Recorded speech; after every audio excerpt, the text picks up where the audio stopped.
We lost your last sentence there, Jason, but hello, everybody. Oh, did you lose me? Yeah. Oh, great. That's just a lovely way to start things, isn't it? Well, hopefully my mic isn't completely fading in and out. What I was trying to say is that I was just going to hit record for the purposes of anybody who wanted to view this at a later date. Great. Did that come through? Great, great. Okay. First thing on our agenda is public comment, and it looks like we do have somebody from the public. So, Sarah, I'm going to give you the floor if you'd like to say a few words, and here you go. No, actually, I'm just here to listen. Thank you. Okay, great. That's cool too. Yep.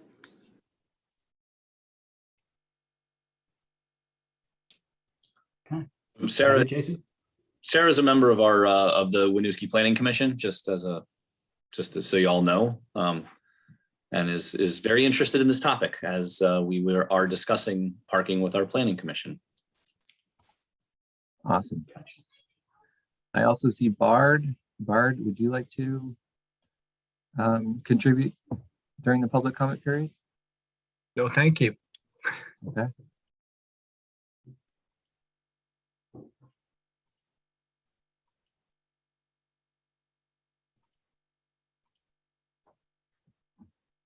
All right.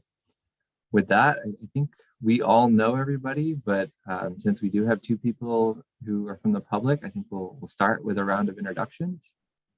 And I'll start. I'm Jason Shress from the Chittenden County Regional Planning Commission. And this is the fourth meeting of the advisory committee for the Winooski Parking Inventory Analysis and Management Plan.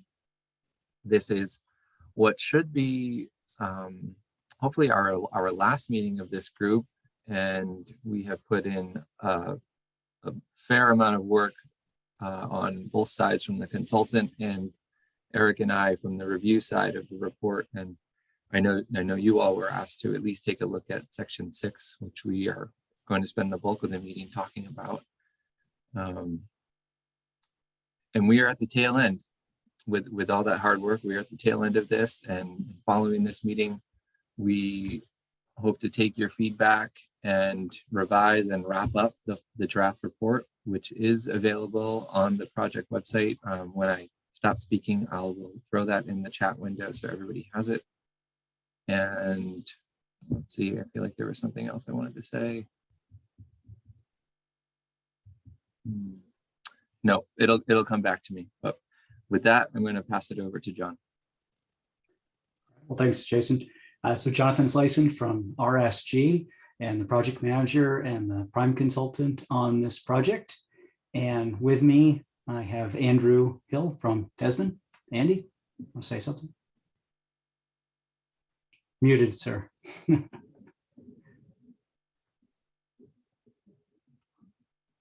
about now? Good. Okay. I'm Andy Hill. I'm the Director of Consulting Services for Desmond Design Management. We're a small niche parking consulting firm serving as a sub-consultant to RSG. Great.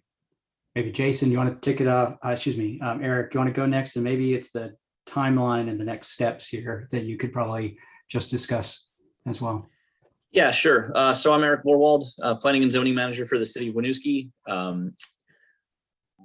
What I'm hoping to get out of tonight's meeting anyway is some direction from the advisory committee, basically your thoughts and ideas and comments and questions and concerns about parking management, the amount of parking we have, how we regulate parking, any and all of the above, that we can then turn into some sort of concrete action plan or guidance to forward on to the city council anyway through this plan, and then allow city council to take that information and turn it into something else as the next step, whether that be direction to the planning commission to revise the parking regulations, whether that be to city staff to review our enforcement mechanisms, or identifying how we can potentially increase our amount of parking. So that's what I'm hoping we can get to tonight through the review of the implementation plan and any of the other policy actions that we might have time to look at. So ideally, what we'll be doing is going forward to the city council in at one of their meetings, either in December or early January, depending on how their agendas shake out and what we have time for as far as getting the document updated. But that's kind of the goal that I have in mind. So hopefully we can get there, and that aligns with what other people are thinking about tonight too. Great. So maybe Jason, you can just go through the advisory committee quickly. Yeah, Laura, you're next on my grid. Hi, I'm Laura DeLugalecki, and I'm a Winooski resident, and I'm also the chair of the Municipal Infrastructure Commission. Great, thanks. And Robert? Robert Millar, I'm the chair of the Housing Commission here in Winooski. And Meredith? I'm Meredith Faye Tyack. I'm a Winooski resident and the director of downtown Winooski. And Terry?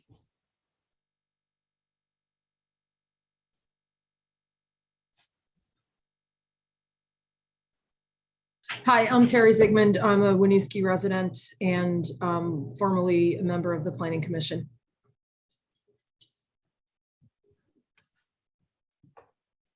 Andy, did you have a question, comment already? I see a hand up.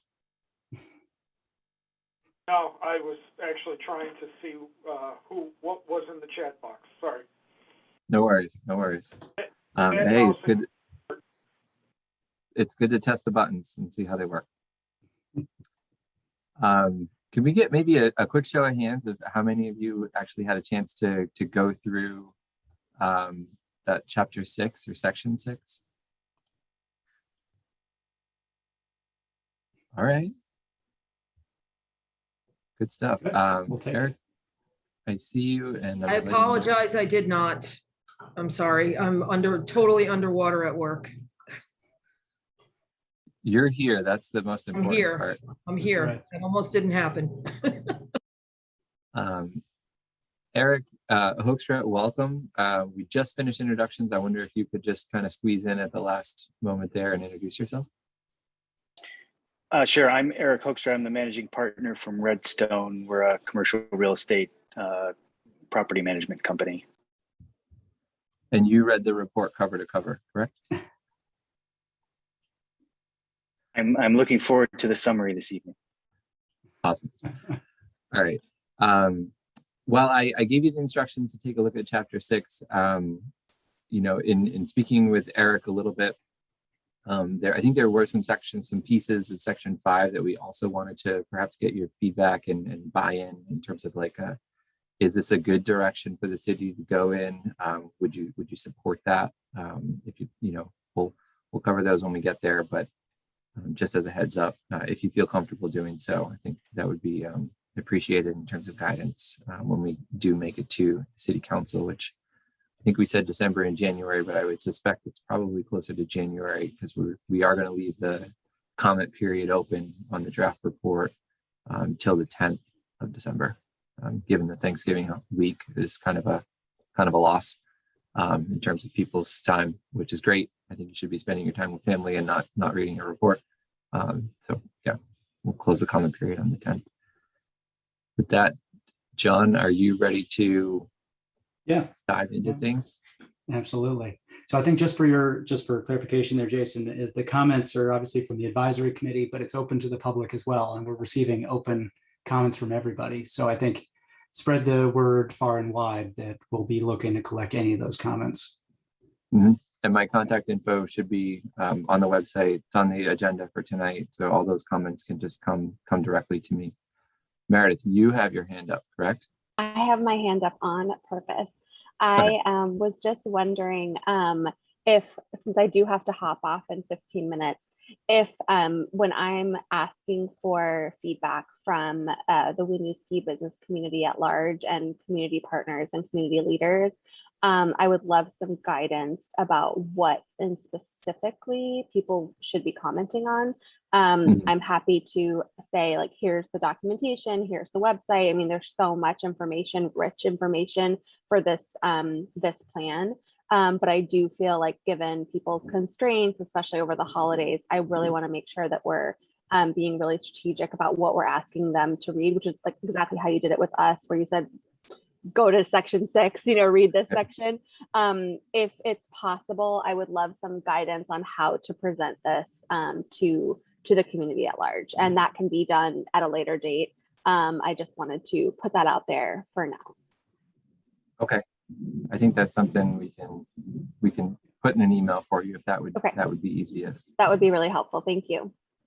Yeah, I think hopefully at the end of this meeting, it's going to become pretty clear as to get people's feedback, opinions on various strategies, and to give kind of thumbs up, thumbs down, whether they're appropriate for Winooski at large or whether they're appropriate for certain areas of the city. So that's really, I think, our goal. And I think Eric's goal is to find out which of those. There's a big list. So kind of jumping in here, and Meredith, I do want to give you the floor before you have to go. Chapter 5, I'm going to share my screen here, and it's the Word document because I didn't feel like trying to find some pieces of it and put into a presentation would give us enough depth. So I was going to share the Word document. We can go into it, and Andy and I can give you the context as to what we are trying to convey and to get your feedback. But Chapter 5, in essence, was the list of policy actions that we could draw from that was informing the Chapter 6, which is the implementation plan. And the implementation plan was all oriented around what we observe today and what we think might happen in the near term. And that is a confluence of that future land use change that we discussed at the previous meetings. That was informed through work that Eric and the city has done and said, these are maybe likely changes in our population, the square footage for non-residential land use, the changes in multifamily density, particularly along the gateway districts. And so all that was putting forward is to say, this is what the future might look like, maybe 5-year horizon, depending on how the economy goes, whatever. And there's clearly going to be areas of the city that's going to face additional on-street parking pressure. And so the Chapter 6 implementation plan is meant to get ahead of that. And that's where I'll start off, is saying that the city is getting ahead of it right now. There are areas with a little bit of tension, but you're at that threshold. You are at the inflection point where if things continue as they go, as they're being forecast, there's going to be some areas of tension. And when there's areas of tension, it's not necessarily bad. It's just that there's going to be increasing competition for some blocks of on-street parking. And what happens is when you have some streets of on-street parking that's higher occupancy, people are going to find other opportunities to go park, and they're going to change their behavior. And so it's a very complex system that we're trying to get a handle on.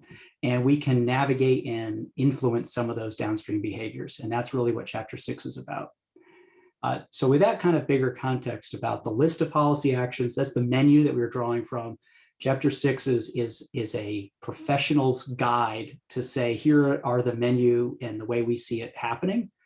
We're going to dive into that Chapter 6, I think, first, because we did spend one of the other meetings about developing that menu. And so it shouldn't be new. I know, Meredith, you weren't able to make one of the last meetings, so we don't want to spend too much time today going through that menu, but we're happy to kind of get your buy-in and opinion. Yeah. I think to Eric's point, don't recover ground on my behalf. Just keep going onward. All right.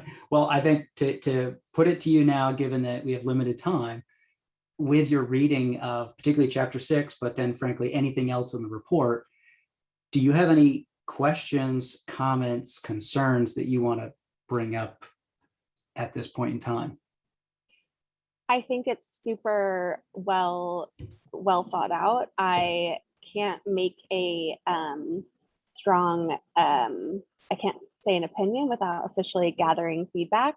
from our business community, but from what I can tell based on, chapter 5 and chapter 6, it seems really reasonable. And I know that the city is reasonable about this kind of thing. And I do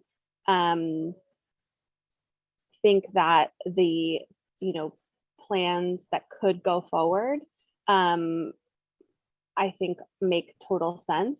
My only comment, and it's probably not even relevant, but just to kind of put it out there, my only comment would just be, regardless of what ends up moving forward, just the communication and the signage. That's something that we hear a lot about on my end. And it could be that it's available, but just people are not reading what they should be reading.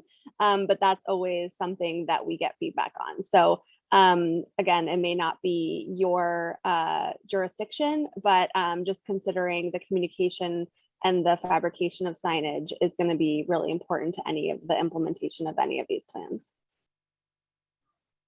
Yeah, maybe putting a finer point on it is that the parking regulations that people are expected to adhere to aren't exactly clear by the existing signage.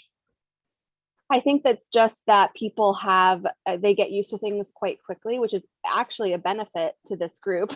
I think people do forget quickly what used to be the standard and things like that.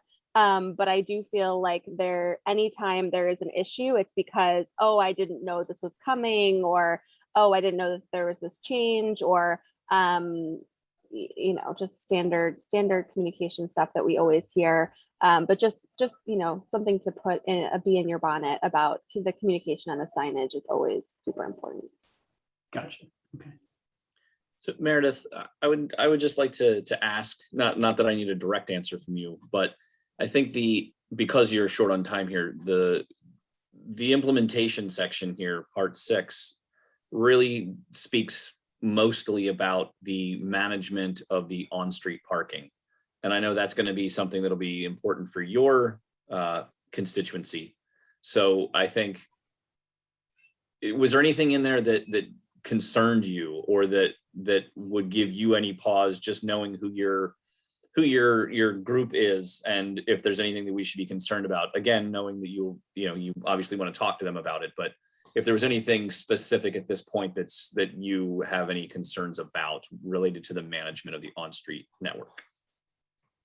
No, I didn't find anything to be concerning, to be a red flag, to use that term. I think that there will always be opinions and emotion about parking.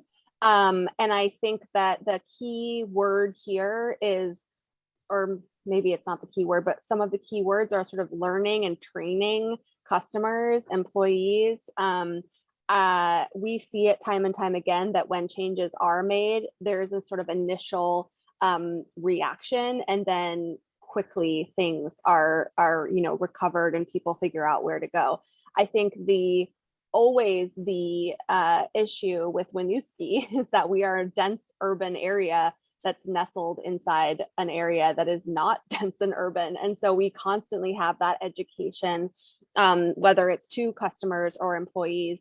But I didn't see anything in that section 6 that was an absolute red flag to me.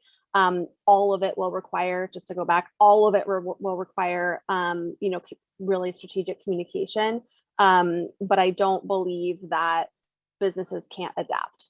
I think that all of the businesses can adapt, and I think that the customers can adapt and the employees can adapt. And moving forward, as new buildings are built or that changes are made, as long as we're able to, strongly communicate what's available and what the situation is, I think people will adapt. It's just, dealing with that initial friction. One thing I think it'll be important for you to take back and focus on is the tension between visitor versus employee parking. And the survey data suggested that most current employees don't utilize the street, is that it's overwhelming. About 80% park off street somewhere today. But as more maybe ground floor retail or other opportunities open up, and particularly along some of the gateway districts, depending on how much off-street parking is built, there may be more interest in the on-street. But the implementation plan at this point is probably going to more strongly favor a shorter duration of parking on those main street so that it's not as applicable for employees. Right. And that's honestly, it is difficult, especially given the employee situation that we're facing right now, the workforce shortage that we're facing. We want to make our employees very, very happy. But ultimately, we are looking for customers and repeat customers and ease of parking and clarity of parking for people that are, customers of these businesses. So I do feel like there's more of an opportunity for education when it comes to employees, to be honest. And if we are able to, get them into a comfortable spot, whether maybe it's not their first choice, but it's their second or third or fourth choice. I think, like I said, that adaptation will happen. I'm more, interested, and I know that the business community is more interested in making things really easy and really clear for their customers, especially first-time visitors, given the pandemic and given kind of even when people visited 2 years ago, maybe they would be considered a new customer now coming back to those in-person brick and mortar spaces. So yes, I totally understand that, but I think that education opportunity is there much more with employees than it is with, first, second, third time visitors to a brick and mortar business. Okay, great. Well, I'm prepared to share my screen and walk through the Chapter 6 implementation plan, if that makes sense to everyone else. Okay.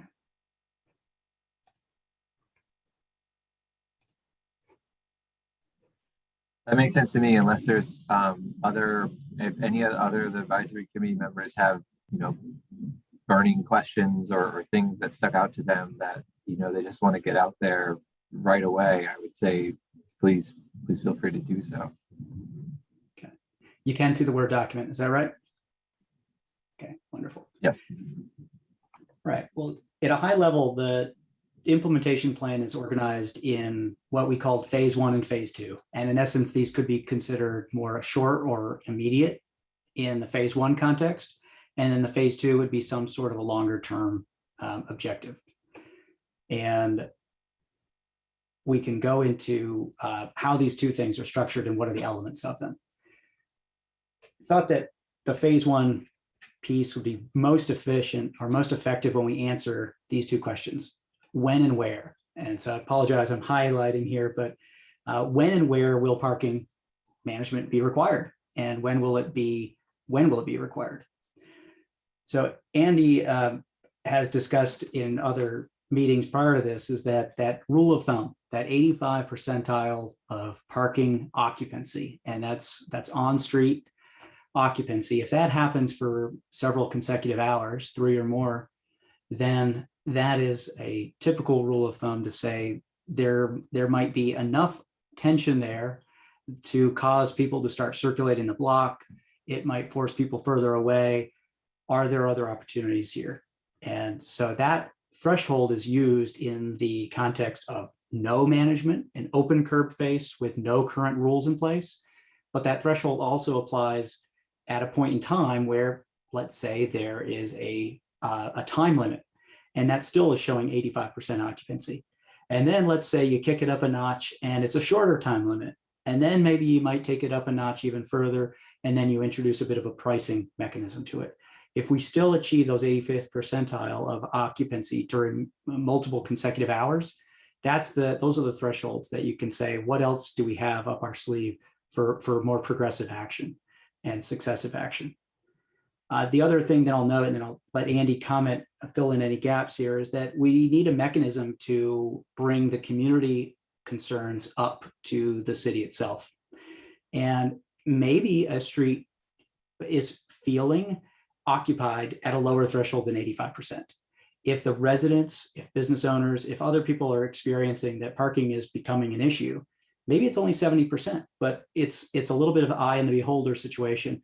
And so if we create a formal process, a petition, or formalize a way to collect input raised at now, so we have people from the Planning Commission, the Public Works Committee, also the DRB and City Council. So all of these are appropriate places for people, the general public, to say, this street's an issue. I want it to be studied further. These are two really basic recommendations that we're putting forward first. Andy, want to add anything? I want to reiterate a couple things. One, the phrase progression and progressive policy making here. Jonathan hit it right on the head. Typically, the natural progression that you see is you're in an area where there is very limited or no tension. There's a lot of availability, and then that area starts to fill up. And sort of the first step or first phase in terms of progression is to usually actually mark out the spaces so that you're getting more efficiency of curbside use, and you're also defining what the rules of use are and establishing some safe operating conditions. And then periodically checking in on the rate of occupancy to see if you're meeting that threshold that's considered busy enough or with great enough tension, 85% or high or greater occupancy on 3 or more consecutive hours over multiple days. That's sort of the general rule of thumb within the industry. And that becomes the trigger moving forward for each progressive level of control or management you're going to impose. So striping's the first one, time limits are the second one. Some municipalities may go with longer time limits to shorter time limits. They may go from more relaxed to more aggressive enforcement before they cross the Rubicon of actually beginning to charge for parking. The one thing I will tell you is when you talk about making that transition from metering or from time limited to metering, especially if that area has not been subject to that before, it's very important to communicate out to the public that the introduction of fees is not a money grab. It is an attempt to influence behavior. And we all know that behavior is most influenced typically by assigning a certain dollar figure associated to certain behaviors or certain decisions. So it's not a money grab on the city's part. It's an attempt to introduce an additional level of management into an area that's already starting to see sufficient for available capacity. Now, I was at a conference recently where a director for a parking and transportation department for a very large city with very deep pockets was extolling his ability to send staff out on the street to do periodic occupancy counts and observations to identify proactively areas where there was starting to be significant tension or significant conflict so that they could look at change of policy. And I was lucky enough to be sitting right behind a couple of smaller municipalities with not as deep a pockets. But I think anywhere in the room you could hear the eye rolling and the exasperated sighing here. So if you're not a $2 million a year parking authority and you don't have the ability to go out and monitor conditions all the time, then the other default usually comes back to are people raising an issue? And the most effective and cost-effective thing you can do is create some sort of universally recognized or easy-to-find mechanism for folks to communicate when they have frustration or when they have issues to the people in charge of making policy or looking into these issues so that they can investigate further.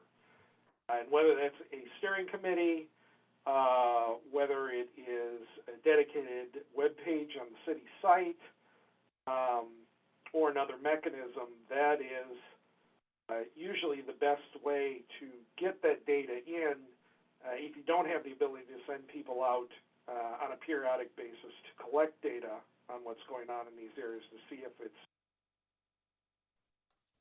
So I'd like to just jump in quick to ask the the advisory committee here, looking at this bullet here about community concerns. Are there any areas, we have data that talks about what the parking levels are. So I'm just curious of your thoughts. Are there any areas that you think we are getting into a potential issue with lack of parking, or that we're starting to meet that that threshold, whether it's perceived or actual. I'm just curious what your thoughts are about different areas of town that you're familiar with where you may or may not perceive parking to be a problem right now, and if that's something we should be looking at a little closer.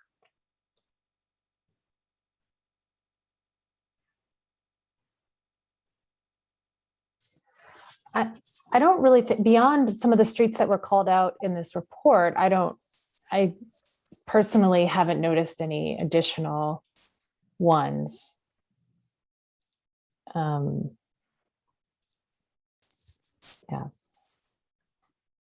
Yeah, this bullet point actually kind of stood out to me because I feel like there's often a misperception about lack of parking in a lot of areas in the city. We've found over and over again.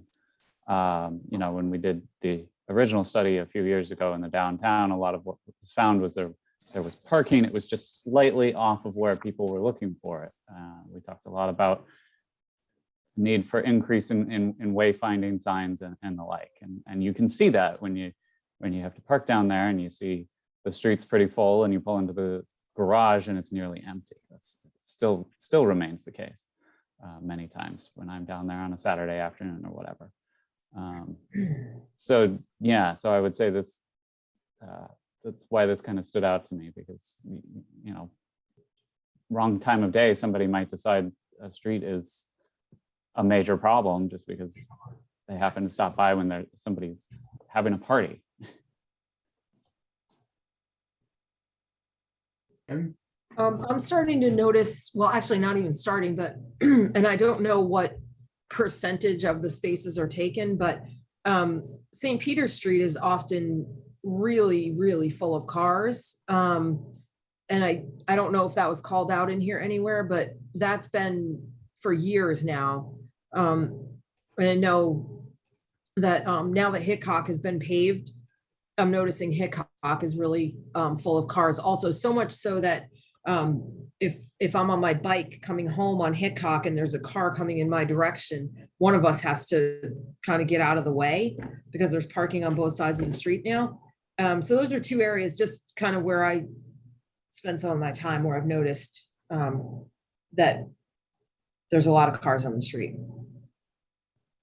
Yeah, I'm gonna contradict myself a little bit here, because as Terry talked about St. Peter Street, it made me think of Weaver Street, particularly when there's something going on at the church. It can be just bumper to bumper. And that's where I think some of these first item, minor things like striping and enforcement could make a big difference. People park right across the intersections and things like that. But that's only certain times of day and for limited times. Terry, was Hickok Street parking on one side only prior to the paving? Do you recall? I don't think that it was. I Okay. think it was on both sides, but now since it's been paved, I'm just noticing so many more cars on the street. And I don't know if that's because a lot of those homes have, turned into rentals, or if just people are just using the street more. I don't know what it is. Thank you. All right. Well, let's continue on. Is that the second question then is where? And we've already been discussing a little bit about this, and we have I think you were all sent the attachment for the appendices with the existing data that we collected, pretty significant amount of data observations collected over the last, earlier this year and over the last winter. And we then have used that to inform the whole modeling process that was used. And we're suggesting that Manso Street, given some of the land use that's happening there, and potentially some of the unbundling of parking, Manso is going to increase in occupancy in the future. Main Street is definitely forecast to increase in occupancy in the future, given the land use changes there. And then the adjacent streets, namely Bellevue is the one that was the most impacted out of the immediate side streets. Mansion already has some limitations given the residential parking permit there, so that street doesn't get much, doesn't receive much of that growth. But then the other sections, much as you mentioned, Weaver Street, definitely the lower parts of it, and definitely around the church. I can imagine that on a Sunday or when there's church events, then Weaver Street gets that impact. But Weaver Street definitely, as you get closer to the city, is forecast to see additional pressure. And then it's not surprising, but probably some of the southern elements or the areas of Mallett's Bay. There's some housing areas there that definitely don't have adequate off-street for the number of units that they have. And so they use some of the on-street parking there. And that occupancy is just forecast to increase a little bit in the future, but it's a relatively high kind of baseline. East Allen Street, depending on what happens along East Allen Street, there could be increased pressure there. There's just not a lot of on-street spaces. So when you're looking at percentage terms, some of these small number of spaces do show dramatic swings in percentage, with just 2 or 3 cars being a difference. And even Bellevue, we've already discussed last time we spoke, Bellevue is somewhat of that situation, because we only were studying the first block off of Main Street that there's only 20 spaces total. And so if you're talking about 3 cars, you're already up 10%. So that's the thing, that when we look at percentages, but we are just trying to advise that there are some streets here that we can try to wrap our head around and say, all right, these are illustrative streets that we can say what kind of policies would make sense for these areas of the city. And one size does not fit all. And that's something that has informed why we've prepared the plan the way we have. We did not feel comfortable explicitly saying this street or this city shall do X, Y, and Z, because there are some nuances that is going to be a decision by the residents of Winooski.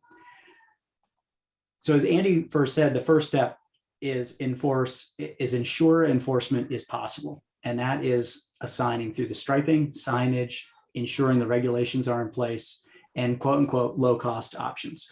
This is kind of a do minimum.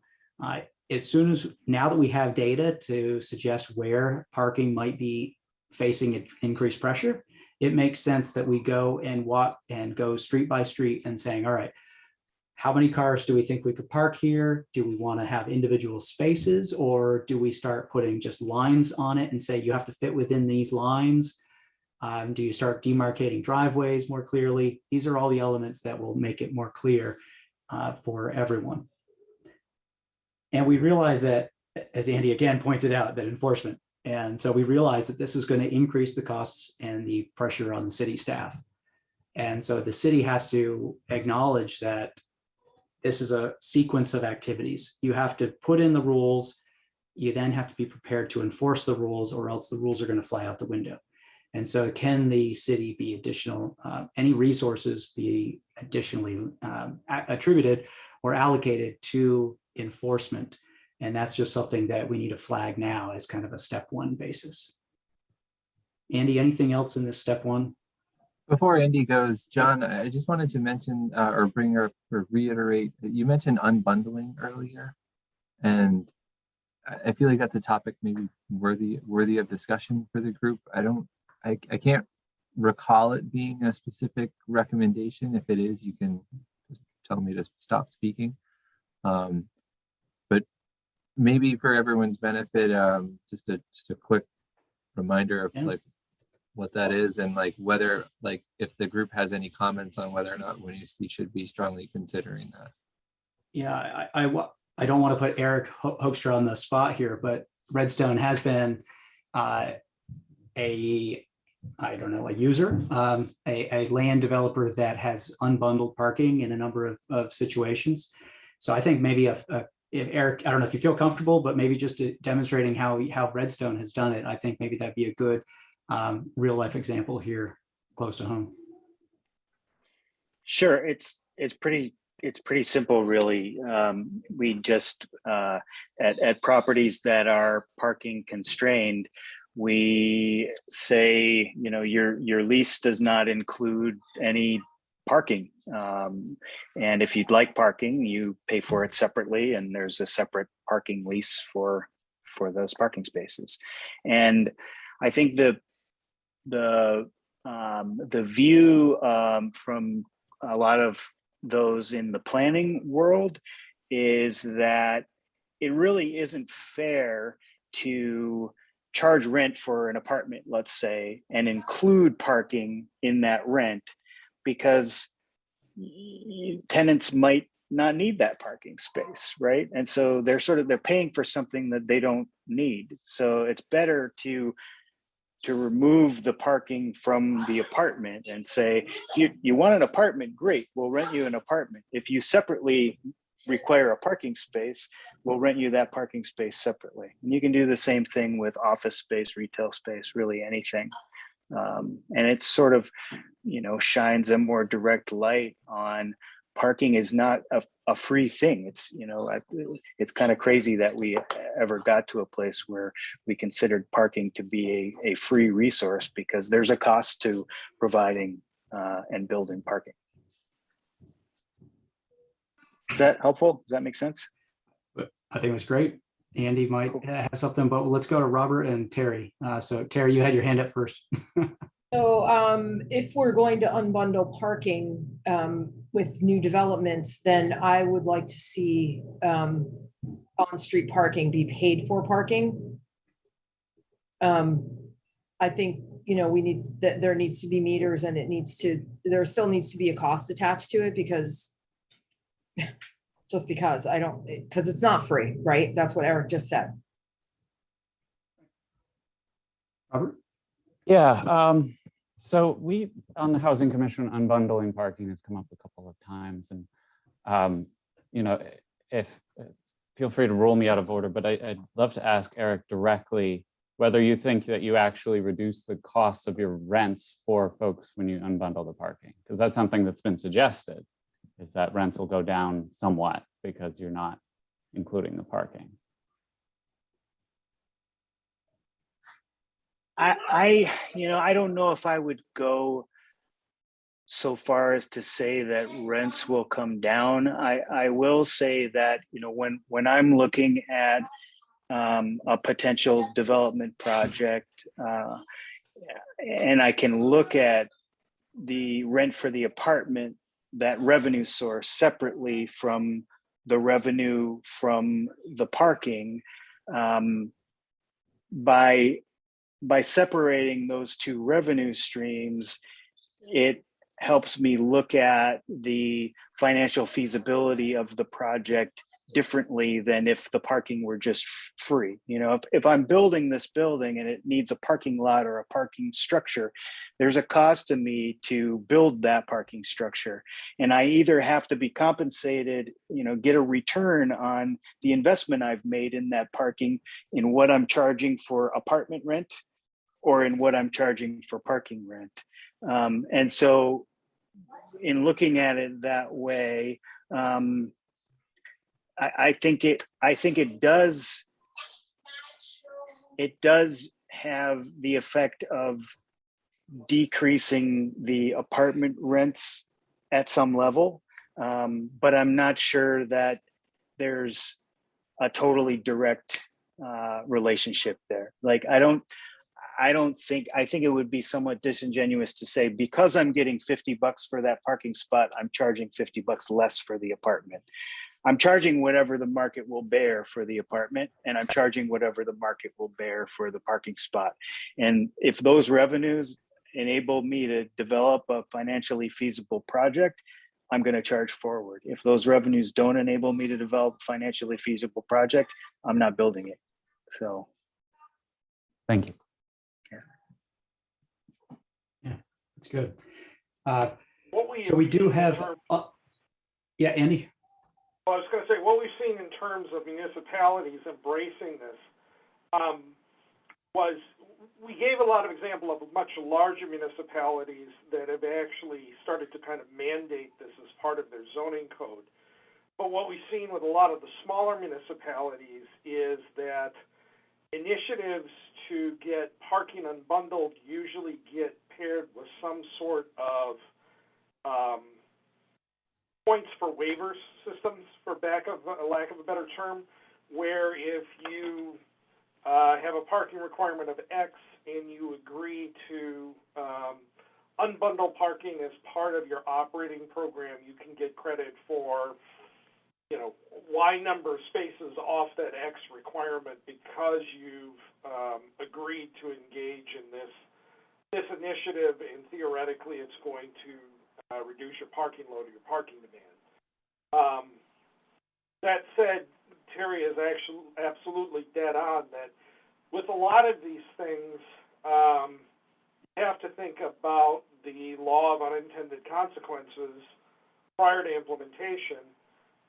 We talked a little bit the last time about how the establishment of barriers, very often on-street parking permit programs, have to be instituted before you do some of these things to make sure that you're not driving folks from one area into another, rather than having them have to reevaluate decisions or possibly explore the idea of other modes of transportation once a policy goes into effect. You don't think about those things in advance and establish those barriers, then invariably what happens is you just drive people 2 blocks away, and you create issues with the neighborhood over there, which sooner or later is going to result in you having to establish that permit program reactively rather than. And I think that we actually saw this on the Redstone development that's on Center Street. Before that was metered, that was full all the time. Those spaces were full. As soon as the meters went up, I don't know if you've unbundled your parking there or not, Eric. You have? I'm honestly not sure about with that Millhouse development on Center Street, but I think what you're saying is that, meters get implemented, behavior changes, and Right. Suddenly those spaces are no longer full. I think that's a great example of exactly what this study is talking about.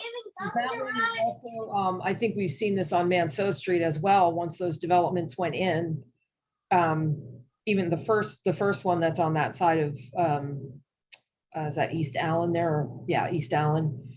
Once that first development went in, there was people parking all over the place. And now that the other development's gone in, that street is packed with cars, right?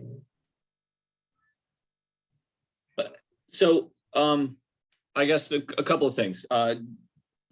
First, we currently don't require unbundling in our land use regulations, but we don't have any mechanism to prohibit it either. So developers or property owners are free to do that if they choose to unbundle the parking right now.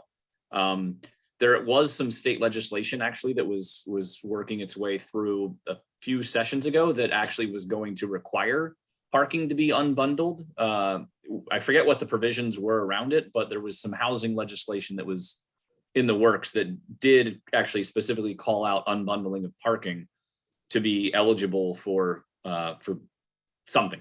Again, I'm sorry, I don't have a lot of detail on that, but the state has been looking at that as well.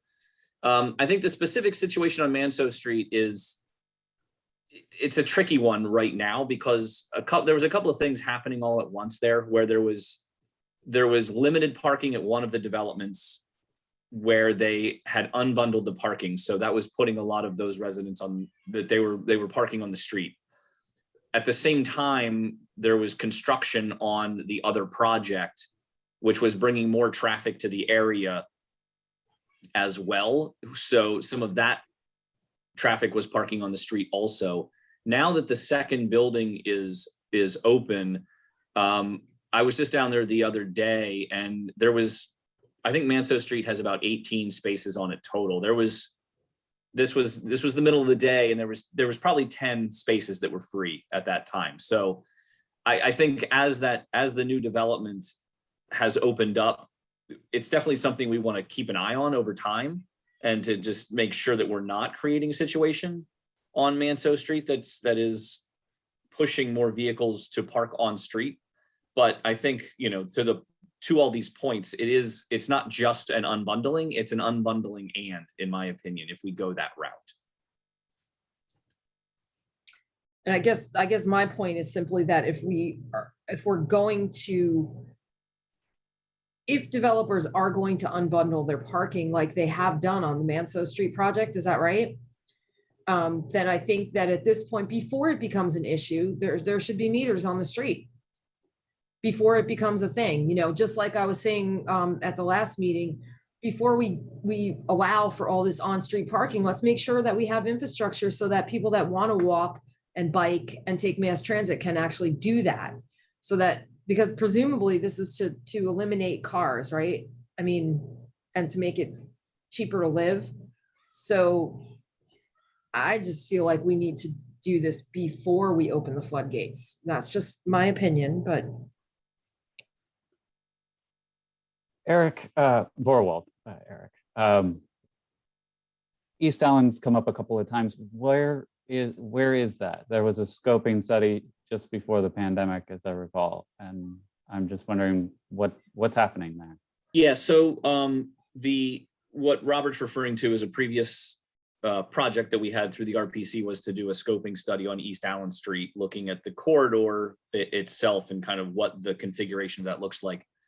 Right now, as far as I understand it, there's a plan for next spring. The Agency of Transportation is going to basically be doing the phase 1 implementation of that plan. So it's mostly going to be restriping. So they're going to be doing a lot of work they're going to put in a center two-way turn lane and basically make it one direction in one lane in each direction on East Allen Street. They're going to do some median work to make the pedestrian crossings a little bit safer.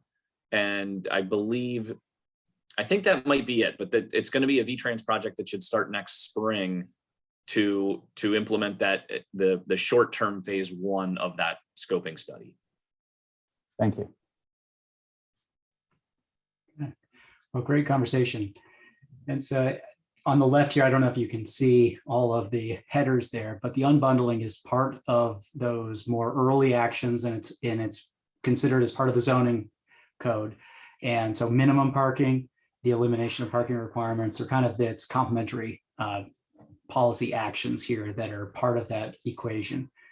So now jumping back into the phase 1, we've talked about defining the rules and additional enforcement potentially, but this really speaks to what Terry was getting at here, is that the step 2 is to prioritize the users. Who are the users by the time of the day?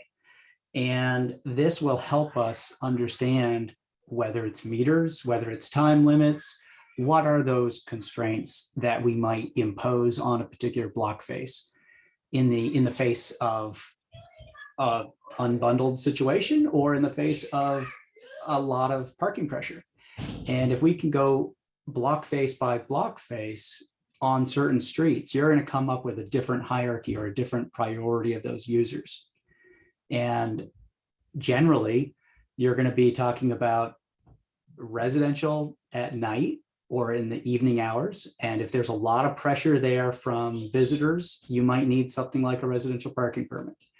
If it's people who are parking during the day that have alternative options, maybe it is time limits. We need to understand then that what is the problem you're trying to solve? And these are the questions that we found helpful in other contexts to walk through with the street and try to assess who are the users that we're trying to prioritize and by the time of the day.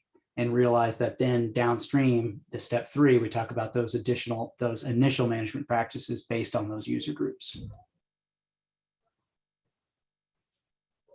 Any observations or kind of questions here on this step 2?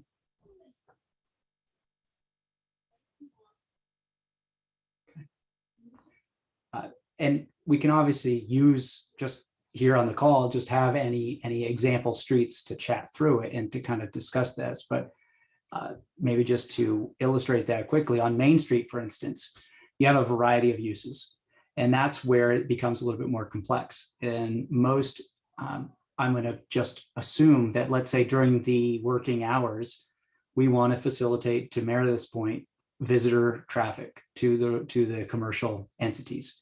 And so in that case, you try to prohibit people staying and parking for 8 hours plus a day. And so you try to have some time limit that would at least impose some type of a burden on residential users sitting there and parking all day for certain block faces. Maybe you might have one side of the street for some length of time and the other side of the street for a shorter duration and quicker turnover. So there's lots of different strategies that you can employ block face by block face, given the range of users that you're dealing with.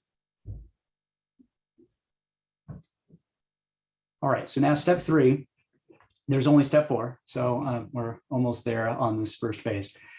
So step 3, and this is what we elaborated when we initiated just this topic today, is that what are those initial management practices after we've created the rules to enforce, after we've done the striping, after we've done the signage, what do we do first? And at this point, it's the turnover period. It's just signage and enforcement. You don't need payment mechanisms. You don't need to go down that process. You can start to identify, is it a 4-hour period?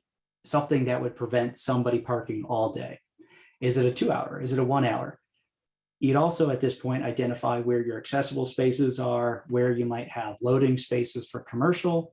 Also, it's become, right now we're still in a situation where Ubers and Lyfts are actually quite, they're not as prevalent as they once were, but some land uses would benefit from a 5-minute standing space.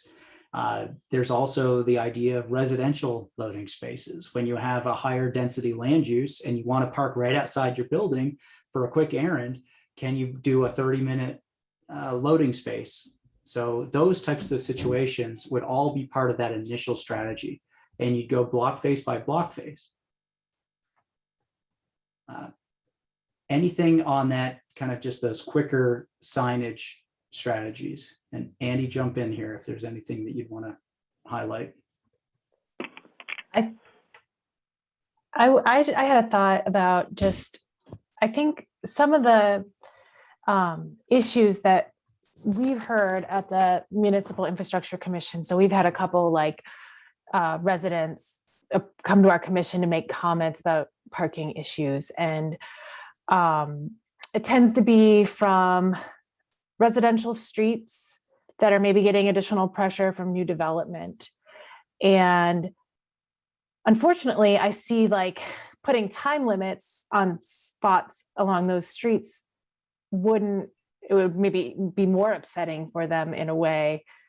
I also feel like going the residential permit route is maybe difficult. That's like a whole nother program for the city to operate and enforce. And it's the public street area. So I don't know why they would get to have that space for themselves.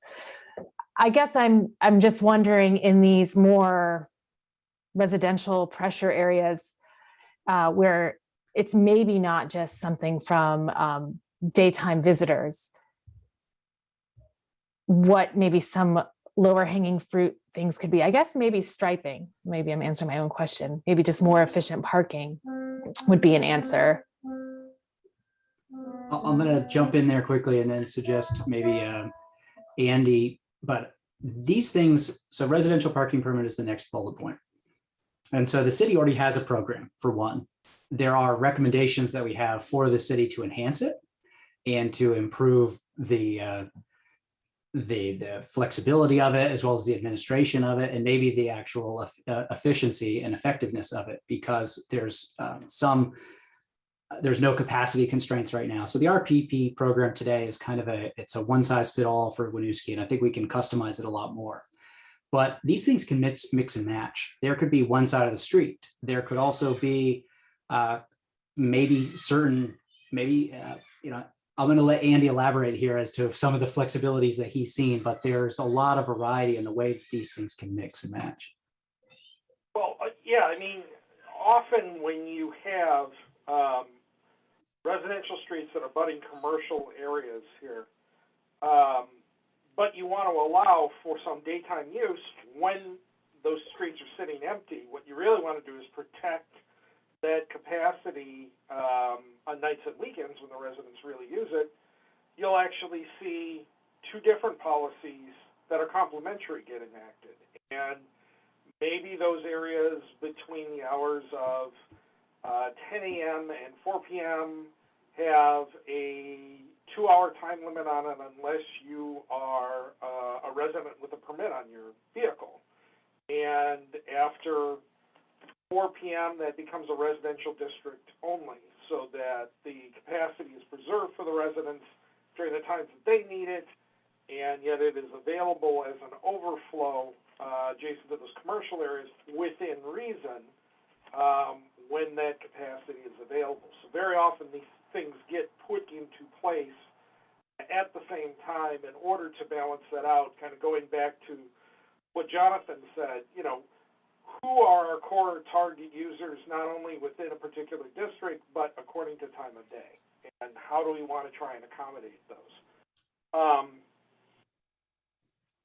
I will tell you, putting any type of regulation in place is probably going to, well, it's definitely going to increase the labor load on the municipality. There's no two ways around it, but the alternative to that is anarchy, which doesn't benefit anybody. I think it's kind of to Andy's point there. You know, it's important to just keep in mind that with any of these management measures, we're looking at additional resources that the city will need to provide. So that's not to say we don't want to explore these options, and we're not looking, that's not a way, I'm not saying that to discourage you from recommending any of these things or prioritizing any of them, but just know that there's some other parts and pieces that need to occur to make them effective on an ongoing basis. And would paid parking, metered parking, make that more palatable? Creates a revenue stream. It has the potential, I think, if it's generating revenue. I mean, I think that's where, and that's an option, obviously, to look at that as a revenue source to be able to offset the cost of the enforcement. But then, you know, those are the types of things we'll need to look at really as a city and provide direction or a guidance to the council on policy in those instances. Well, I'd like to advocate right now then that's be seriously considered, and also just the striping. You know, I've been asking for bike lanes to be striped since May, and they're not going to be striped this year. And it's because I've been told that it wasn't budgeted for. So these kind of things, I think we need to be proactive and think about these things before we open the floodgates and allow all this stuff to happen, you know. I'm going to soften this by first saying I completely agree with Terry on the striping, and that we really need to invest more in that. But I also want to push back a little bit on so much paid parking, pushing too much for paid parking. Anytime you add a cost to something, you're excluding people at the lower end of the financial spectrum, and that's just the reality. So it's something that we always need to be thinking about. I personally think so. I will only add that the visitor parking for the city of Winooski was a lot of people already pay for parking. Now, granted, that's the downtown area, as we know, that's where the paid parking is. But as other parts of the city also become attractive for visitors, and we're also talking about gateway districts, which do have multimodal transport options, that those are things to consider. I'm very aware that there's paid parking in the downtown. I voted for that when I was on the council. If I had it to do over again, I would not. Okay. Yeah. And I just, Jonathan, because there are like 2 bike lanes in the entire city, and they're not even striped right now. I all the time there's cars in the bike lane while I'm trying to bike home or trying to bike to work, because they can't even see there's a bike lane because they haven't been striped in years. Yeah. So just saying. Yeah, I agree with that. Yeah. Yeah. And I was thinking of transit when I actually said that. So biking is absolutely either, like there's not good public transportation either. So that's an issue. So I hear what Robert's saying about, that it eliminates certain people from being able to park, but like we don't have infrastructure to support not driving. And that I think is the bigger problem. Well, that's sort of my point too. It's sort of a chicken and an egg issue. If we don't have the multimodal transportation available to people, and people have to get to work, or they have to, get around. And that's coming up in the phase 2 and that's, I think, where we started this conversation a long time ago, is that parking is a symptom of people's mobilities. It's an outcome of people's choice of mobility patterns, and those are affected by land use. It's affected by our investment in what other alternatives we have, what other options we have. And so parking is only one element of a complex system. And so I appreciate your insights here about paid parking. It is a revenue source. It definitely then would influence behavior, particularly for those who are unable or unable to pay for that benefit of parking in that location. And so that's where this step 4 of this phase 1 really falls in, is that once the most desirable parking spaces fill up, people are going, or limited in some way, they're going to continue to migrate. And the whack-a-mole type of problem keeps happening if we don't provide a sustainable alternative way of travel of not taking your own private automobile whenever you want. And so the first alternative that people do are to park further away. And that's where we have our main street corridors, the gateway districts, which clearly have a lot of the parking pressure, and it's the most intense land use outside of the downtown core. Then you have your most immediate parking perpendicular streets, to Main Street and to Mallett's Bay and East Allen. And then when there's a handful of other residential streets, namely Weaver Street, as we said, there's elements of Manso gets a little bit of pressure. So people are going to be parking further away if they don't feel like there's an option. And so we've already talked about unbundling effects. We've talked about unbundling is in essence putting a price onto parking.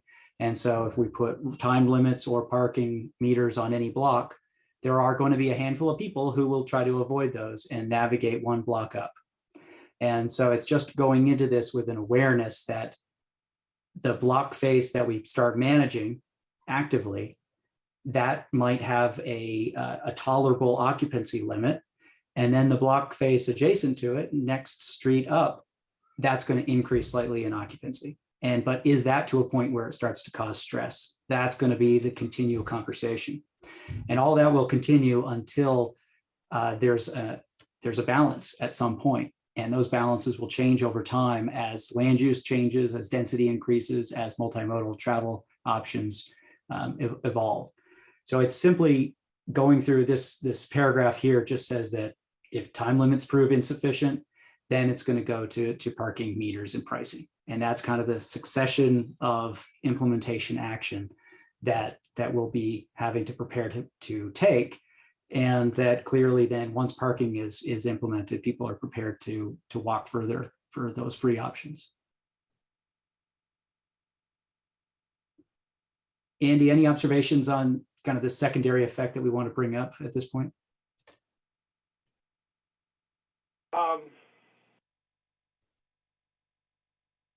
I take a step aside road real quick because I'm kind of hung up on something.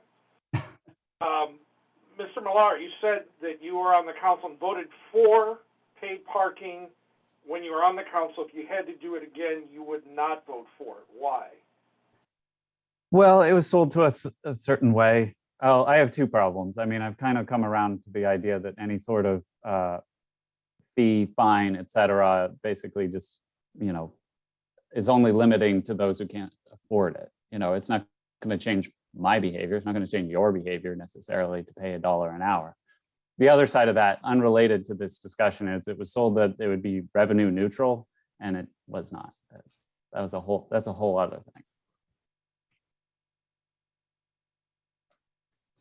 So, I mean, this is something I struggle with all the time. As far as the question here is how do you make it equitable to access parking on multiple across multiple social economic demographics? And the brutal and ugly answer is you don't. Yeah, I do want to be clear. Like, I'm not completely pushing off the idea of any paid parking. I think that there can be a place for it. I'm just asking that it be thoughtful, right, and that we think about that part of it. Another thing that comes up a lot that I find very frustrating, is all we talk about is making, a lot of people talk about making a pedestrian or a walkable, bikeable city, and we don't think about a lot of other accessibility issues, like setting aside financial accessibility of something, just like not everybody is going to be able to walk and bike for a variety of reasons. And that's a whole other thing. That's why I was asking in the last meeting about, handicap parking. Did we look at how the existing handicap parking infrastructure, anything like that? But that's a much bigger issue beyond probably the purview of this committee, to some degree. I mean, the reason that we go back to the question of paid parking, and I apologize if this is. You got 2 minutes, Andy. I want to make sure that we cover what we need to. I apologize if I'm belaboring this point, but I got blown up at a public meeting last night regarding this because I had a gentleman in another municipality stand up and say, we should get rid of all paid parking because paid parking is just a burden on the average taxpayer. And I had to spend some time explaining to him that in point of fact, the whole idea with paid parking is the people who are getting the benefit are paying for the benefit, so the average taxpayer doesn't. I certainly understand. It's an ability to help influence choices in behavior. If you take that off the table, you do not have the ability to influence anything. Then it really comes down to how can I get the closest spot? Because that's the only way you value that service at that point is proximity. Once you take price off the table, that's the only way you value it. Well, I don't have that gentleman's problem with paid parking. I understand how that works. Same when it comes to the local option tax that we passed. That makes a lot of sense to me. It takes some of that burden off of the property tax. I don't have that disconnect, but again, I'm trying to say, I hope that we approach it thoughtfully, not that it's be off the table. I don't think I said that. But if I did, I want to be clearer. I'm going to propose that my 6-year-old doesn't bust into the room. Anyway, I'm going to propose that we move ahead on the phase 2 pieces because I realize we have 45 minutes left in our time window. We want to be cognizant that at the end of the day, we want to give the city, particularly Eric Forwald, some confidence that this plan is reasonable, makes logical sense. We've had some good comments thus far. I want to go through this phase 2 piece, which is pretty focused in some pieces, but it's also then the longer term vision, and then circle back just to kind of walk through those policy actions and see if there's any policy actions that I think, to Robert and Terry's point here, we just talked about paid parking. Some of these things that deserve more nuance, some of them are absolutely no-goes versus things that deserve more attention in the finished document. So the phase 2 plan here, we have some pretty specific recommendations, and this is part of the modeling and the work that was done, is that the city right now has a very maybe simplified parking ratio for on-site parking for non-residential uses. It's basically one value for a lot of different land uses. And in our work in the parking model and also with other national sources, there's evidence that suggests that particularly food establishments have a higher parking rate than other commercial uses, namely office and even some retail. And right now we're treating them all equal. So there's a recommendation here that the city should investigate this a little bit more thoroughly. And do we use some of the observations that we've made? Why it's in the phase 2 piece is that things are going to continue to change over the next year, particularly as we emerge out of this pandemic, hopefully, that we're going to be, some of those parking ratios for some of these land uses are going to be different from the historical norm. So that's why it's in this kind of longer term category. The other piece here is that we should really try to encourage shared parking throughout the city. And the shared parking, if we all recall, that's the nuance that a reserved space for a particular tenant or employee of a particular user of the building, that space is dedicated to you. Aside from the fact in the unbundled situation where you are paying for the right to a space, it may not be the same space every day, but you know that there's a space there. In the shared parking scenario, you have access to a set of spaces, and the different user groups share that space, and nothing is allocated. So the term reserved would be stricken from the land use codes, and we would basically try to encourage a shared parking philosophy throughout any of the new land use developments. This is then the next evolution of that, is that it would be inter-facility, where this one is more of an intra-facility. The inter-facility is that multiple properties can share the different lots between different entities. And so Andy has provided us an example from San Diego, and that's in the appendix. I know there's been concern about liability and other concerns. We've done surveys in the greater Burlington area that shows everybody's interested in sharing parking except for the people who own the parking lot. So that's a real struggle that at least we're aware of. Now it comes down to really John, longer. before you Yeah, go Jason. too far, I just want to stop and make sure there was no questions, comments, objections to those last like 2 bullets. Can you scroll back up? I can't remember exactly what they wrote. Yeah, that's the strike the parking term. rates, the more of the shared use philosophy, and the inter-facility shared use. Eric Vorwald. I don't know if Eric Koch's just still on here, but Eric Vorwald, in terms of that bullet about a reserved, can you kind of speak to how the land use codes are now? Do they all say reserved? That seems like much easier than some of the other discussions we've been having around parking and zoning. Yeah, so I was just actually pulling up our regulations to see what that would look like. I believe the regulations basically just refer to the fact that there is a minimum reserved parking for each use. And that's where our parking numbers come into play. So it's not necessarily, I think the implication there is that the reserved parking is associated directly with that use on the same lot, and not that there's going to be some ability to share that parking across properties or throughout a specific geography. So I think that's, Jonathan, correct me if I'm wrong, but that's really kind of what you're proposing with the elimination of the reserved, is that then that opens up the door for more shared options. Yeah, exactly. I'm looking at you, Andy, as well. Yeah, I mean, the way the code reads right now, if you're not familiar with it and how things have been permitted in the past, it reads as though when you're calculating the parking requirements for development, that you're basically taking a look at each component within the project and assuming that that's going to have its own parking supply exclusive to the other components within the project.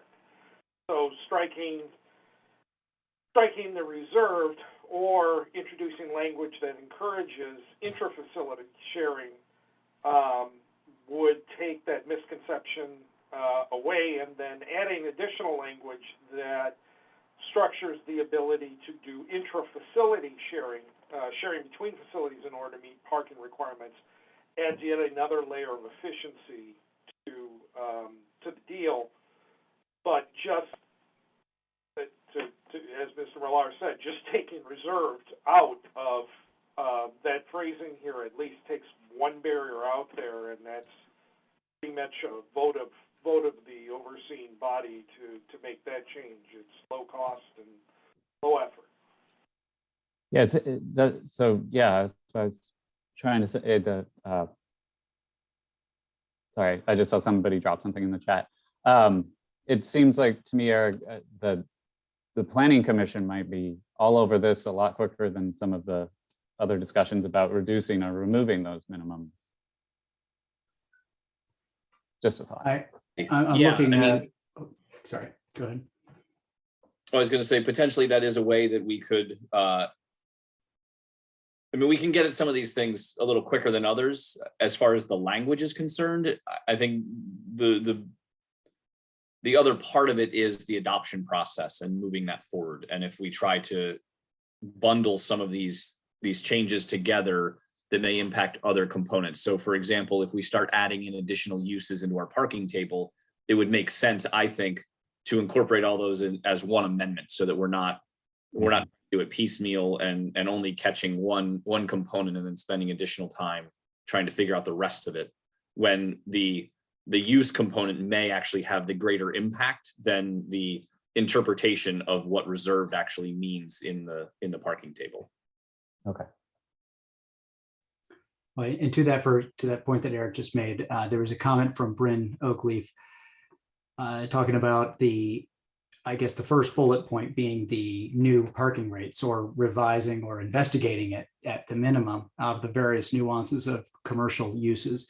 And in the way that I interpret land use development is that if we were to revise the parking code, it would have no impact on existing uses unless those uses or those structures went back for a permit that would somehow imply that their demand has changed, or they would be then required to adhere to the latest regulations. Yeah, that's right, Jonathan. And that was actually one of the comments that I wanted to make about this piece, where I think it is good to have some additional nuance in our regulations beyond what we have, but it's when I would personally would caution against going to the other extreme where we list every single use, where I've seen some municipalities where their parking table is 5 pages long because they identify every single option of a use. And that's when it really gets into a lot of conflict, because in a commercial, I'll use the Winooski block as an example, when a use changes over there, we have to evaluate it for parking to make sure they still have enough parking to meet the new use. So if you're going from a hair salon to a restaurant or to a retail shop, I mean, those all carry different parking requirements in a lot of regulations. And so I wouldn't want to be the person that has to say, sorry, you can't put this business in here. You can't fill this vacant storefront because you don't have one additional parking space that's required by our regulations, because we nuanced out a record shop versus a scarf store in our parking table. Yeah, excellent point. All right, moving forward then, that in the longer term, the city wants to promote programs. And so this is a recommendation that is basically a due minimum, even though it's in the long-term category, is that the city is doing these things. And we're talking about unbundling parking from lease agreements. Right now it's on an ad hoc development process. So this is where that unbundling comes into the recommendations. So it's in that longer term strategy. And then you can see here, Terry, hopefully we've put the sentence in here. It should be pursued once adequate controls are in place to prevent tenants from migrating to on-street spaces to avoid fees. So there's at least appreciation that it's part of a strategy. Then transportation demand management activities should continue to be promoted, and if not explicitly called out in the land use development regulations, that new land use should be participating in entities like CATMA, or participate in other ways to fund transit and walking and biking programs and teleworking, for instance, whatever it might be. We've talked about car sharing in the past. There might be opportunities again. So these are all part of the longer term strategy to reduce the net number of vehicles that we need to own or park, at least. Something that is a little bit more difficult in feasibility is the remote parking idea, but there are land uses and there are some users who, if there's an amenable option in a safe parking lot to park a car that they don't often use, and let's say you're in a situation where you're paying $50 for a monthly pass, and I don't need that car, but only once a month, maybe there are some actual options for some remote parking. So whether the city has any interest in that option. Now, the last strategies here, Andy and I, we've spent some time discussing this, and the city of Winooski is on the cusp of considering impact fees for the first time, and whether that actually goes forward or not. But something similar to impact fees are the establishment of in lieu fees. And in the absence of establishing where an impact fee would say your dollars are going to fund these projects, in lieu fee is saying in normal times you would spend X dollars for a parking space. We're willing to take the money in the absence of the parking space, knowing that we're going to spend it in either providing parking in the future or providing alternatives to avoid the need for those people to even park in the first place. And in lieu fees have been used across the country as a way to either promote density in some locations and put parking outside of a jurisdiction, so it doesn't all have to be built at the same point and on the same property. So it provides a lot of flexibility to the jurisdiction, to the local government. Andy, do you want to speak anything more about in lieu fees? Yeah, I just want to clarify, there's some nuances to these things here. There are only 5 or 6 municipalities in the United States that have the type of appetite for development where they can actually command the in lieu fee basically equates to what the developer would have to pay to provide the parking instead. Almost all of the municipalities that do in lieu fees usually are charging a fixed rate, which would be well below what the cost to build the structured parking is, but they're instituting these very early and proactively long before they would have to make those improvements and putting them into a fund that's interest bearing, so that by the time you need to draw from that fund to make improvements, you have a large pool to draw from or work from here. So very often when people hear in lieu fees, they think, oh, we're gonna go and we're gonna ask a developer for $5,000 or $10,000 for each space they want a waiver on. It's usually something significantly lower than that, but like I said, because they're doing it early enough in the process, by the time you need to draw from that, the subsidized fund has generated enough interest and grown enough that you can actually fund those projects moving forward. And anytime those fees are considered, the city has to look at, say, all right, how much money are we actually talking about? Is it worth the administrative burden of implementing a new program, and all that type of thought process needs to go into it. But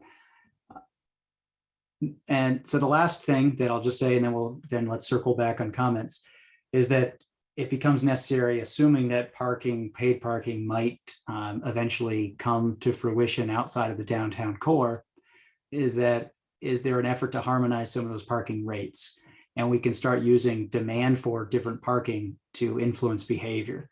And in that way, we can incentivize, for instance, in the downtown, the garage being a lower cost than the on-street spaces.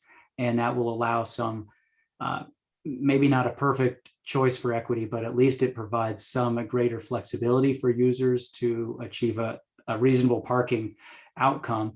And we have options that are less expensive and options that are more expensive. So that's where we are. That's at the end of the draft report. This is the chapter 6 that we've gone through in detail. Eric and Jason, you guys had talked a little bit about the policies in chapter 5, but just before we dive into anything else in depth, circling back with the committee here, how did this read? Are there any suggestions you have for these steps? Were there any concerns that you have now that you see the bigger picture?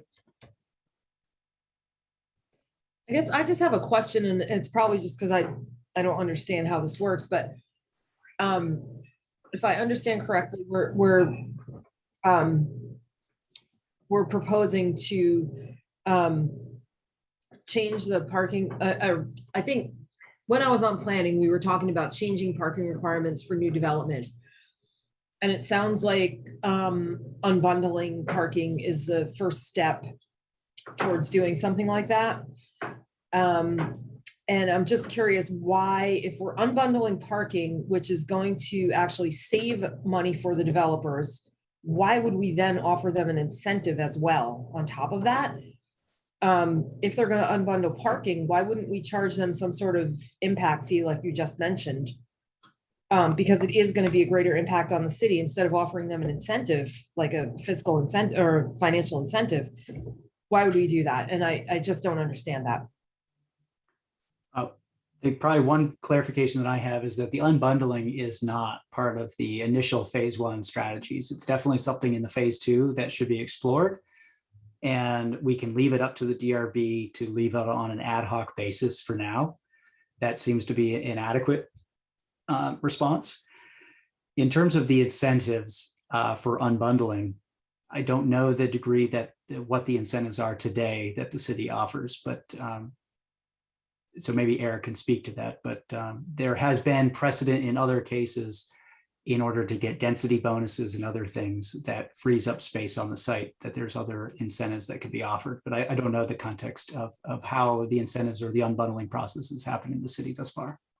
So right now, we don't offer any incentive to unbundle. That is just something that's being done by the developers because it's an option that they have available to them for their business model, as Eric Hoekstra was describing earlier. So I think it's important to point out that requiring that a developer unbundle their parking is not something necessarily that we're, I mean, I guess that's what we're looking for you all to provide some input on. If that's something that you're recommending, that's what I'm interested in knowing. Or if you think that's a bad idea too, I'd like to know that also, so that we can have some consensus on that to include into this document for consideration by city council, and then subsequently to the appropriate board or commission that they may forward on recommendations to. So I don't think the unbundling is not necessarily a first step to making any of this happen. It's one of the options that's available to address changes to our parking standards as they are now. The only recommendation at this point is that the step 1 is to start developing the methods for enforcement and to identify. So the data that's in this report shows which streets are at least the highest occupancy and forecast to be the highest occupancy. I think combine that with the observations that you said today on St. Peter and Hickok Street, the city should look at how we can make enforcement possible in those areas. That's step 1. Then it's, all right, those are the streets that we're considering for enforcement. There needs to be a more thorough dialogue with the residents, with the users of those streets, to start considering what the priorities are. And then the action is, what do we think is the right approach here? It's at this point in time, this report, it's premature for us to recommend it's a 2-hour time limit for Bellevue Street and residential parking permit after 4 p.m. I think that's where there needs to be a street by street, block by block engagement that has to happen. But I think to Eric's point, we need to know whether any of these policies that we put forward are less palatable than others.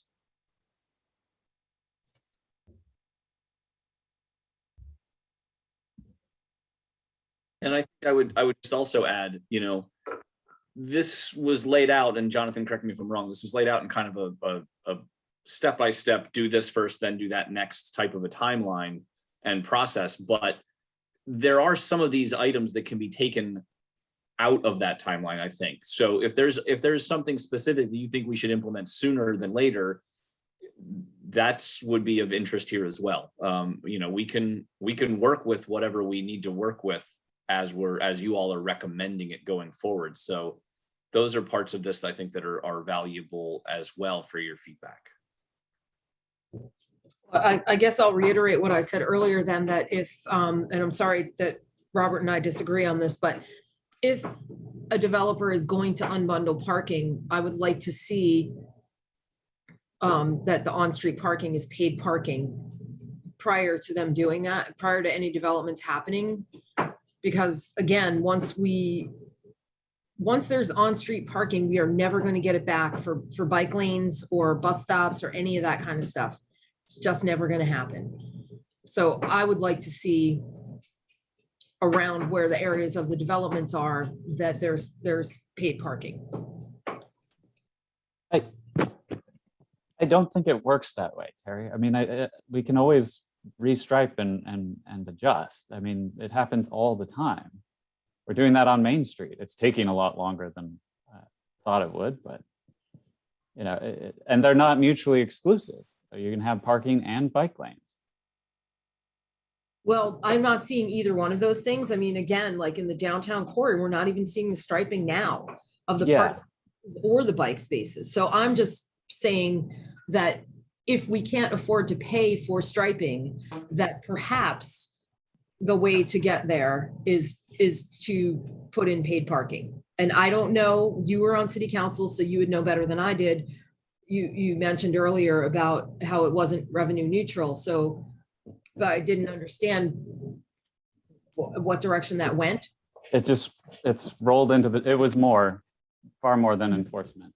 And it's just rolled into the general fund. And that's a much bigger discussion, certainly, than I think there's parking. But I think Bryn is on here and can hear from us that we'd like to see those funds allocated differently than they currently are. Yeah. And I will acknowledge that Bryn has two comments that I'll bring up here in a minute, but I want to let this conversation run its course. Laura and Robert, any strong takeaways or at least suggestions from that phase one? Like maybe let's limit it to the phase one approach here, which are those near-term steps. It's more of a process, but yeah, any comments? I honestly don't think that, like, nothing in here to me, I don't have a gut reaction that things are off the table. I think, the enforcement of where parking and parking areas aren't allowed and signage, though, and the wayfinding, that's more probably applicable to downtown. But once you get to corridors and, along Main Street, a lot of people don't realize that behind those buildings, there are parking areas. So that could, relieve some of the pressure. And, we have these areas where the conflict or the pressure really starts to bubble up. And so I think that's where we focus limited resources, not trying to solve parking for the whole city. It's really like addressing some of these high pressure areas. And some of it is a conflict with new development. And I think, and this was mentioned at the beginning, I think there's an adjustment period, and all this people, they change their habits over time. And so I think at first things probably just seem awful, but maybe everybody gets used to walking an extra block and it's not so bad, or they find alternatives, or for the people who have that mobility. Some things, one of my takeaways from this whole study is, I hear people complain a lot about parking, and I personally,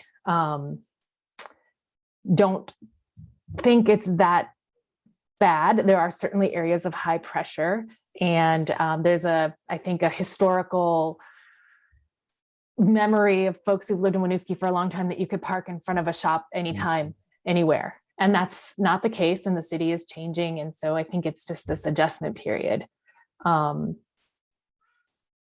My 2 cents. Great, thank you. Want to hear Robert and Eric Hoekstra?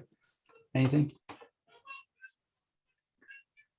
Yeah, I don't have any particular issues. Most of what I've said has been more about implementation. I think what you've put down here, the more or less the order and the process makes sense to me. I think moving up, maybe, as I mentioned, some of those talks around parking minimums, since we're already talking about parking minimums in the Planning Commission, that might be more possible sooner rather than later, rather than way down the road. But I'm always hopeful about things being done sooner rather than later. That made Eric smile. Okay. Yeah. I mean, unless I'm missing something, my takeaway from reviewing Section 6 is what you've laid out as a iterative and participatory process that'll have a lot more community involvement and engagement as it unfolds. So, I think the concerns and issues that we're talking about, none of this is just going to happen. All of this is going to continue to be discussed and tossed around, and there'll be plenty of opportunity for additional community feedback and engagement as different pieces of this puzzle are considered for implementation. So I think it's a well thought out strategy moving forward. Eric Forwald, do we want to go through any of the policy actions? We are at Q2. I could probably quickly address one of Bryn's comments here about electric vehicles. And while maybe you're thinking about that, can I answer that EV question? Well, I was going to say, I think I would probably rather spend the last bit of time here just kind of talking more about the section 6, and also just addressing any comments from the other folks that are in attendance. Well, let's then just address the 2 comments that are in the chat, and then we can see whether there's additional public comment. Maybe that'd be helpful. So reading one of the comments from Bryn, are there recommendations that consider EVs, perhaps for priority spaces or for charge points?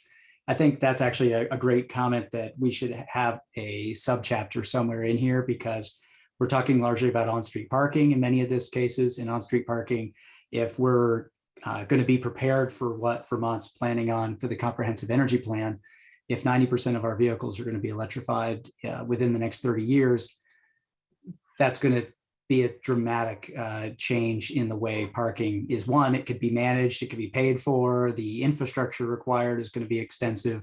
So we need to think about how that might impact on-street parking. So I think at least there needs to be some acknowledgement that this change is happening. I don't think it directly affects the management strategies at this point in time, but it is something that I think it needs to be at least acknowledged in the report. Andy or anybody else want to provide any commentary there? Okay. The other one, I don't have a good answer at this point, but it's, has there been an assessment regarding the impact of unbundling? So we've discussed that quite a bit tonight, but unbundling on persons experiencing low income, elderly, or disabled communities. So I might have to do some homework along with Andy, unless Andy has any answer off the cuff.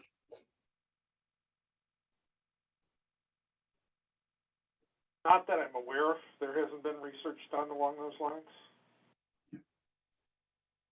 I think that question came up in our housing commission when we discussed this, and there wasn't anything that we could go to. We like to pull up the data, and I don't think Heather was able to find anything specifically around. It's probably more, Eric Hoekstra kind of answered this, is that it's now creating 2 different markets for the pro forma. You have a parking market and a building rental market, and they, rather than one subsidize the other, now they're somewhat distinct elements. And maybe in totality, it does create a little bit of a more affordable residential market, but as Eric said, it's not a direct one-to-one relationship on every one property site. If Eric, if I'm capturing that correctly there, yeah, okay. So actually, I wanted to kind of follow up on that, and for Eric, on the projects where you have unbundled, and this may be too specific of a question, but one, do you have any accessible units in those projects? And 2, do they have spaces associated with them that would be unbundled? So for example, if you have a handicap accessible unit, does a parking space for that get unbundled that they would have to pay for as well? Or do you just include that as part of the accessible unit? It's really, it's case by case. And I think at some properties, you can imagine you may have a tenant that requires an accessible apartment but does not have a personal automobile, and so why should they be paying for an accessible parking space that they don't use when they really rely on rideshare and other forms of transit to get around? So I think you have other examples where you may have a tenant that is disabled that really does require an accessible parking space, and perhaps as part of reasonable accommodation and other things under ADA, you may be providing that parking space as part of what they're leasing from you for the apartment. It really depends. So. Well, thank you. That is actually pretty helpful though, to know that. Eric Hoekstra, do you mind if I ask you another question around that? Sure. What would you say, how has that affected, would you say, and maybe you don't have an easy answer to this either, how much parking you're building? To get back, to what we're talking about, like, do you think unbundling is pushing a lot of people off onto the street, or do you think you're still building what is needed for the most part? People are taking advantage of it. Like, I don't know. Maybe you don't. This would be too hard. No, that's a fair question. I think generally, I would say that the parking that we have is fully subscribed, right? So we don't have like excess parking in most cases. Is that pushing some folks to the street? Probably, yeah, probably. I think there are tenants that either are, there's not enough parking available for them to lease from us on site, or they're choosing not to lease it to save a couple of bucks. And if it means they have to walk 3 or 4 blocks to get a parking space somewhere else, they'll do that in some cases. I think we try to build enough parking to end up with a property that is marketable, that we can keep mostly full most of the time. And I think generally we're seeing that we are able to keep properties full with the amount of parking that we're providing, and that I think part of this is what someone else mentioned earlier is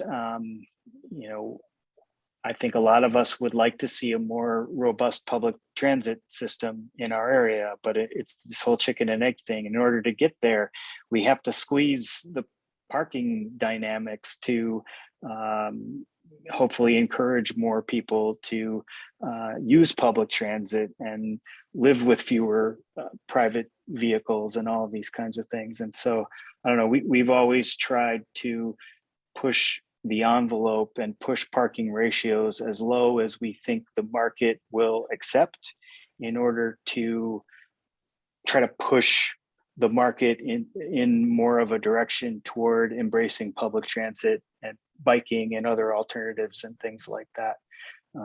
But it's not a perfect science. Everything's an experiment, and we're all working on these things and tweaking these things every day to try to get to the right place. I think just to say a few more words there, even if parking were to be unbundled right now anyway, the project would still need to meet the minimum parking standards that we have. So the unbundling does not allow the developer to build less parking, because they now say, at least in Winooski right now, because we still have parking minimums, it doesn't allow the developer to say, well, I'm only going to build half of what you're requiring because I'm unbundling it, so not as many people will want spaces. So it's that those two things are not equal in Winooski, at least. So they're still going to need to meet the minimum standards. Just how they manage the parking on their property is really up to them. So I think maybe we want to acknowledge that longer term, the unbundling can not only just be unbundling, there might also be, if you are unbundled, if that's where the incentives and will the number of parking spaces that are required be adjusted if you unbundle. And then to Terry's point, there's going to be then a stronger impact maybe on the adjacent street. So maybe there at least can be a sentence discussing that there may be a sequence of activity at some point. Jason, are there any public that's still dialed in and would like to, can we offer them the floor? And then I want to make sure that we've already done kind of one round robin with the committee, but I've been sharing the document. If there's any other last questions anywhere, I want to make sure we cover that today. So I do see Sarah has her hand up. Yep. Sarah, I think you can go ahead and unmute yourself, hopefully. Sorry.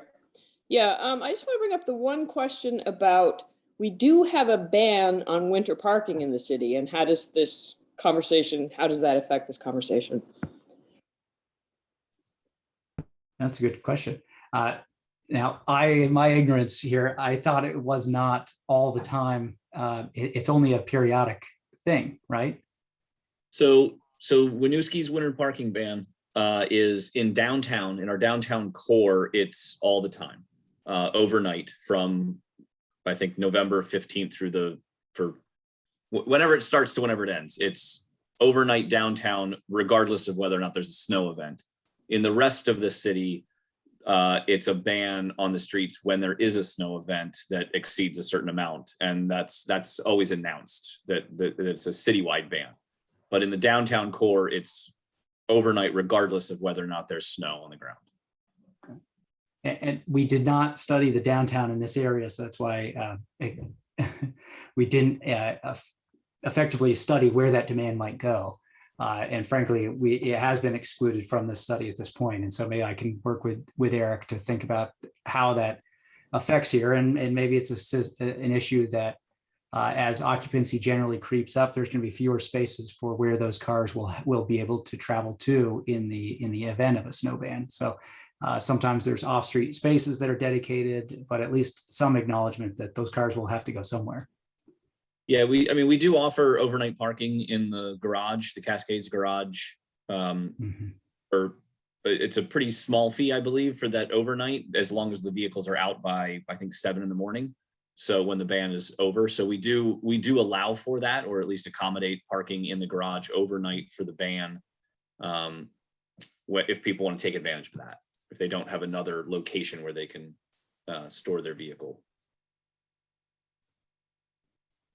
And Bryn, I think you have the ability to unmute yourself if you had any last questions. I know you've been pretty active in the chat, but if you have anything else you'd like to ask or raise, please feel free to do so. Thanks, Jason. Can everybody hear me all right? Yep, loud and clear. Okay, great. I just really want to see some additional content about electric vehicles. I do think that it's going to require some infrastructure investment. So to the extent it's not in the immediate future, 3 to 5 years, but I think it should be in the 5 to 10 year plan. There's going to be some pretty significant shifts in the market. There's a lot of investments being made by the state right now to promote electric vehicles. We know that dealerships, manufacturers on their own are going to rapidly, exponentially increase the amount of options, which will also help lower access, or make it more accessible, lower costs to make it more accessible. So I think that there, as you mentioned, there will be infrastructure needs that have to happen with that. That I do think should be in consideration. So to the extent it's not an immediate recommendations, I would like to see a little bit more content on that. Great. Yeah, I completely agree. I think we'll add some element, probably a subchapter somewhere in additional topics. So we'll try to cover that. And I just had on the unbundling, I know we're kind of sticking to this a little bit. I've had a community member that lives in one of the condos down on Winooski Falls Way reach out, and I believe that she's part of a building that does unbundling. That property has purchased off-site parking spaces, and as just excess from what they have available on site, but that's also paid. And the request from this resident was to change the the parking fees, so on-street parking, so that it could be available to the tenants of those buildings. So just kind of adding in an alternative perspective there. And then the question about low income with unbundling, I believe, I don't know if King's Crossing is still doing it, but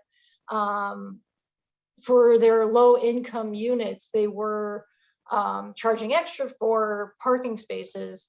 And I guess I wouldn't want to see the unbundling happen without some tiering of costs. And I'm sure we can't dictate that, but having everyone pay the same cost, regardless of income, just feels inequitable to me. So those are just two more considerations that I wanted to contribute on the unbundling piece.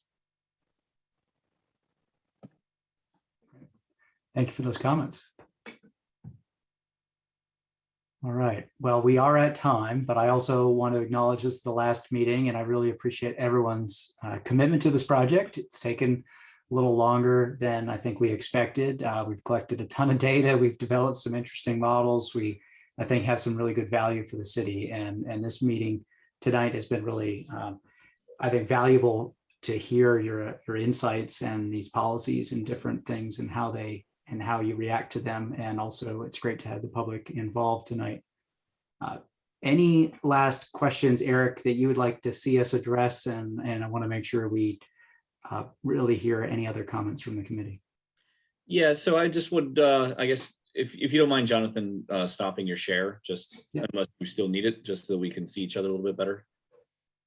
Excellent, thank you. I would just encourage everyone, to both committee members and the folks that are on the call, to look over the information in section 5 that really gets into the policy actions and provides more information on those policy actions. So we didn't cover all of those tonight. A lot of those are included in the implementation section, but if you have time to take a look at that and see if there's any action items included in there that you might want to see incorporated into the implementation section as well. As we mentioned at the top of the meeting, there will be a comment period open till the 10th. So feel free to share any of those thoughts on that section 5 with Jason so that we can be sure to include those as necessary. But yeah, I think this is a very, very good conversation, very helpful as we kind of start formulating the final parts and pieces of this document to get it in front of City Council. I think Eric took everything that I really wanted to say. So I'll just keep it brief, and thank you so much for your participation on this committee. Really appreciate it. And thanks to those from the public that were able to show up and contribute to the conversation as well.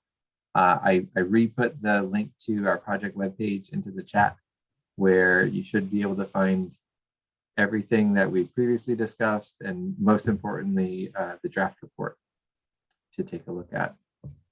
And again, if you could try to provide comments by December 10th, that would be sincerely appreciated. I'll try to send out a reminder, perhaps like a week in advance, to maybe jog your memory after your hopefully